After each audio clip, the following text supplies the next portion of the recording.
Hi everyone, we are at IFA 2013 and Samsung is showing off the Galaxy Gear. This is its first major venture into the wearables market. Now the Galaxy Gear, as you can see here, has a 1.63 inch display. It is a 320 by 320 resolution. Let me just give you a really quick hardware tour. Of course you have the face here. On the back you have a nice little metal clasp. Make sure we click it in. On this side, we have the 1.9 megapixel camera with 720p video capture capability. Now, this is the one thing that really caught us by surprise when the Galaxy Gear was announced. So essentially what you'll be able to do is you'll be able to take pictures from here and have it beamed to your phone. Let's take a look at the software here. Now, of course, there are a lot of gestures involved. So, for example, you're here in the home screen with the clock widget. There is a manager, by the way, in the app on your phone where you can actually go in and change the clock. You can change applications and all that. But here's the clock that we have just by default. If you move up, then, as you can see, we've got the camera. And you can take pictures or videos. Let's go into the menu. All right, so we have the option for video size. Okay. Now, to get out, what you can do is just swipe down from the top. And if you keep going, then you go back to the home screen. Now, on the side here, I forgot one little aspect of the hardware, and that is the single physical button. Now this is equivalent to your home button. You press it once, it takes you home. If you press it twice, then it activates S-Voice. Now, S-Voice certainly is going to be handy in the wearables market because this gives you the option to say that you want to make a phone call, you want to do text messages, whatever, so that way you can be totally hands-free.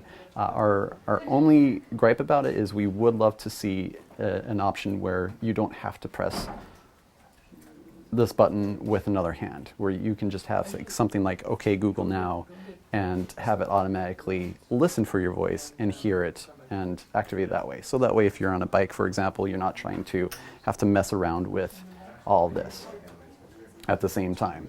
You know, you gotta practice bike safety and driving safety if you're into that sort of thing. Okay, so from the home screen you can just swipe right and you got notifications right here. You just press it and it takes you straight in. Okay, so no notifications that we need to worry about right now. So let's move on. Voice memo, S-Voice, like all these are certainly what you would expect. Now music here, this, whenever you go in and you set something up with your music player, you press play, what happens is it will start playing on your phone. Now at launch, it's going to be compatible with your Galaxy Note 3 and the Galaxy Note 10.1 2014 edition, both of which are running Android 4.3. At some point down the road, there are going to be plenty of other Galaxy devices that have this capability that will be compatible. The thing is, you'll need to have a software update that gets it up to Android 4.3 TouchWiz as well. Pedometer, so that's going to be huge with running, for example.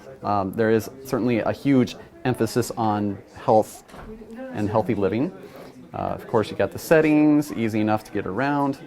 Now, it's not going to be like as responsive as you would expect on a phone, but of course, this is an earlier model. It's also the very first Galaxy Gear, so you know there may be a few little things that need some ironing out. One other huge aspect of the Galaxy Gear is the apps. At launch, it's going to start with 70 different apps. Now, what you see here is not all that you get. You can go into the app manager on the phone and you can add several different apps. Of course, developers will have the opportunity to have their own apps and get them compatible with the Galaxy Gear so you can have more. Like hopefully we would love to see stuff like Twitter and Facebook and all that get this kind of capability where you can just manage it all on your Galaxy Gear. Now you can have up to 10 different apps on the Galaxy Gear. So if you need more than that, you're just going to have to switch them out. Okay, so let's go back. So we also have call logs and contacts. And you can access all of these and initiate phone calls and take notes and do all sorts of different things directly from your gear. Galaxy Gear is going to be available sometime later this year. This is the same thing with the Note 3, so we have a high suspicion that the two devices will likely become available right around the same time. We also don't know what the pricing is going to be, so we're going to keep an eye out for that. And also be sure to check out our hands-on at Engadget.com, where we go into more detail about all the different specs and our first impressions of the Galaxy Gear. Thanks again for watching. This is Brad with Engadget.